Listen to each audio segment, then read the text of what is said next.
All right, y'all, little math review, 7.6. We're actually going to spend the day reviewing, which is great because I forgot to mention the page that I wanted you to send. So let's just plan on today dedicating that to 7.6, going back through, making sure we did it correctly. And please send me page 421, just a picture of 421, and we can go over it. So the way your book showed us to handle mixed numbers, they use a lot of models, which can be helpful. But I also wanted us to just look at these numbers because I think it can be a little simpler, a little more straightforward. Let's look at 1 and 1/3, right? That's a mixed number. We've got our whole number, 1, and we've got a fraction, 1/3, right? They want us to take that from being a mixed number and just write it as a fraction. No longer a mixed number, but rather a fraction. So let's look at 1 and 1/3. 1, what is 1 going to be? 1 is going to be 3/3 because it's a whole, right? 3 over 3 is that 1. Take note that basically in that fraction, that part of the mixed number, 3, that denominator, we're going to put everything over 3. 3 is the denominator that they've given us. That's what we're going to be working with. Everything is going to be over 3. So 1 whole, that's 3 over 3, right? We know that 1 whole is 3 over 3. Okay, so now let's just add them. Now that we've got them both in fraction form, and instead of a mixed number, let's just add those two fractions together. 3/3 plus 1/3 is 4/3. So 1 and 1/3 is the same thing, or equals 4/3. It just went from being a mixed number to a fraction. Pretty simple, right? Let's look at another one. 1 and 1/2. 1 and 1 over 2. 1 and 1/2. Mixed number, right? We've got our whole number 1. And then we've got the fraction 1/2. Okay? Everything is going to be over 2. 2 is our denominator here, so we're going to put everything over 2. What is 1 if we're talking about putting it into basically groups that are split into 2s? Well, one whole is 2 over 2, right? 1 whole is 2 over 2. So now let's add 2 over 2 plus 1 over 2. And we get 3 over 2. Right?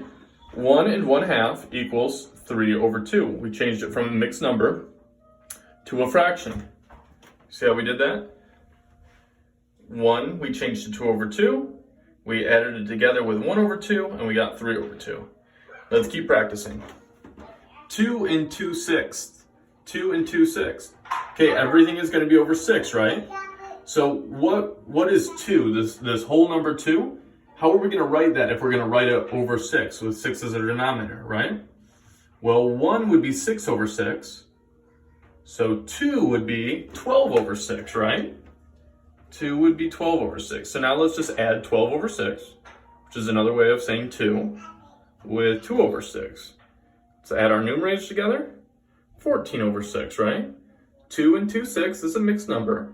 Written in purely fraction form, would be 14 over 6. Make sense? All right, we'll keep practicing. 5 and 5/6. Okay, 5 and 5/6. We know that 6 is our denominator here. We're going to put everything over 6. So what does 5 look like written as a fraction? What does 5 look like written as a fraction over parts of 6? Well, let's see. 5 times 6 is 30.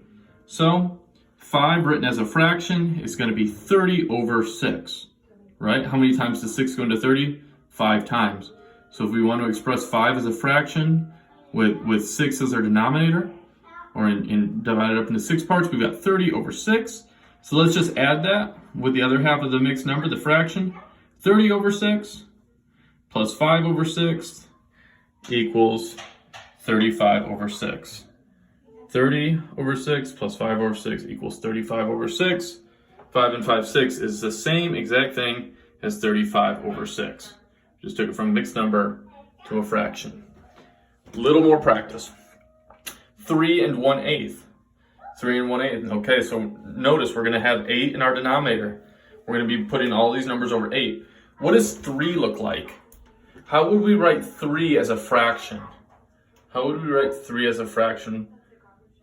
3 times 8 is 24.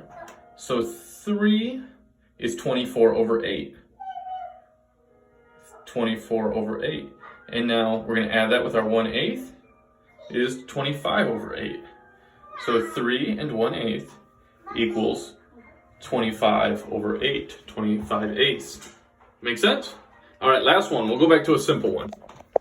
All right, we've got 1 and 1/4 as our mixed number. And remember, we're going to have 4 in our denominator. So what does 1 look like when we're talking about dividing the whole up into groups of 4 or into 4 pieces? 1 would look like 4 over 4, right? It's 1 whole, 4 over 4. So now we've got to take 1, which is 4 over 4, and add it with 1/4. 4 over 4 plus 1 over 4 equals 5 over 4. So 1 and 1/4 is our mixed number. To write it as a fraction, just a fraction, it's going to be 5 over 4. Make sense? All right, we're going to get a little extra practice at it, or at least go back through our homework from yesterday and give it a second look and make sure we did it correctly. The book asks us to do one other thing too.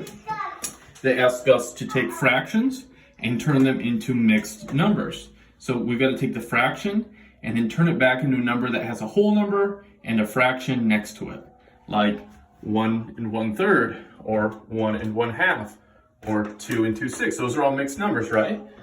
So let's take 3 over 2 and turn it into a mixed number. All we have to do is look at all the little component parts, the little parts that make up 3 over 2.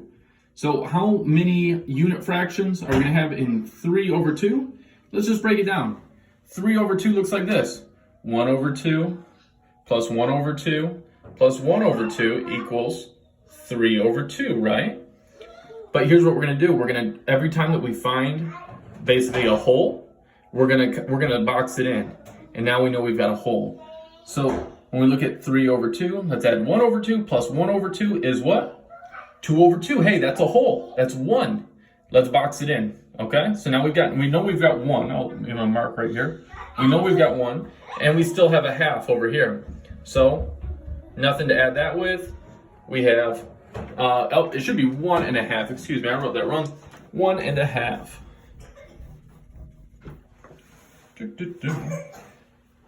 1 1/2. All right, so 3 over 2 equals 1 1/2.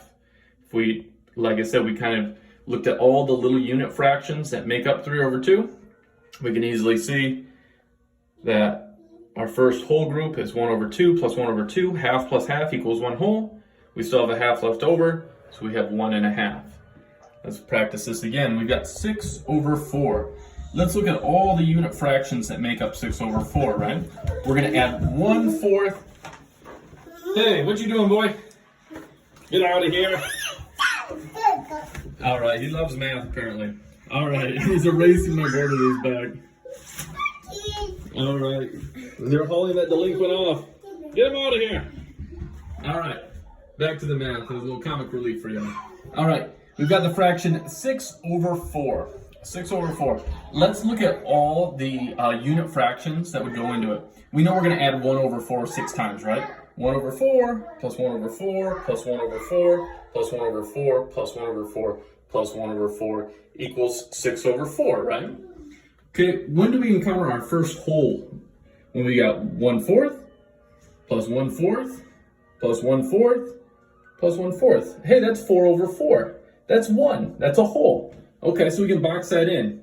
All right, let's look to see if there's any more. 1 over 4 plus 1 over 4, that equals 2 over 4. So, and there's none left. So ultimately we ended up with 1, which this boxed in area, 4 over 4, so that's 1. And then we have 1/4 plus 1/4, that equals 2/4. So ultimately our answer is 1 2/4. 6 over 4, that's our fraction, written as a mixed number, is 1 2/4. Okay? Let's keep practicing. 5 over 4. Let's add up all the unit fractions 5 times, right? 1/4 plus 1/4 plus 1/4. We're at 3/4, right? Plus 1/4, 4/4 plus 1/4, 5/4. Okay, notice when we got to 4 over 4, we box that in because that's 1, right? 4 over 4 is 1 whole. So we can just, that's 1. And what do we have left over at the end? 1/4. So our final answer, 1 1/4. 5/4 is a fraction written as a mixed number is 1 1/4. Okay, so that is kind of a way of breaking it down. There's another way which is a little bit more common, and that's basically just to divide. And your book doesn't show you this, but I figured that we can do it. It's to divide your divide your numerator by your denominator. How many times can the denominator fit into the numerator? This is kind of a quicker way. So let's just divide it. How many times does 4 go into 8? It goes in 2 times, right? 8 over 4 equals 2. Because 4 can go into 8 2 times. So instead of writing 8 over 4 as a fraction, it can write it. It's not technically a mixed number, but it's a whole number 2. All right, let's look at one that doesn't divide so easily. Let's look at 7 over 3. Okay, 7 over 3. How many times can 3 go into 7? What's 7 divided by 3? 3 can go into 7 2 times. 2 times 3 is 6. Do our long division here. Subtract 7 minus 6 is 1. So we get 2 remainder 1. Okay, 3 can go into 7 2 times, but you're going to have a remainder of 1. Let's write 2, and then we're going to put that remainder back over our original denominator. So 7 over 3, written as a mixed number, is 2 1/3. Okay, let's look at one last one. We've got 9 over 2. How many times can 2 go into 9? What's 9 divided by 2? 2 goes into 9 4 times, right? Now 4 times 2 is 8. 9 minus 8 is 1. Looks like we've got a remainder of 1. So our answer here is 4 remainder 1. So ultimately we're going to have 4, and then we're going to put our remainder back over our denominator, which was 2. 9 over 2 is 4 1/2. Okay, 9 over 2 is our fraction. To write it as a mixed number, it would be 4 1/2. 4 1/2. All right, guys, I've given you a couple different techniques for doing this. Please send me your work, and we'll check it out. And just do your best, and I'll be looking forward to hearing from y'all soon. We're going to spend one more day dedicated to 7.6 just to make sure that we're doing it correctly. All right, have a good day, guys.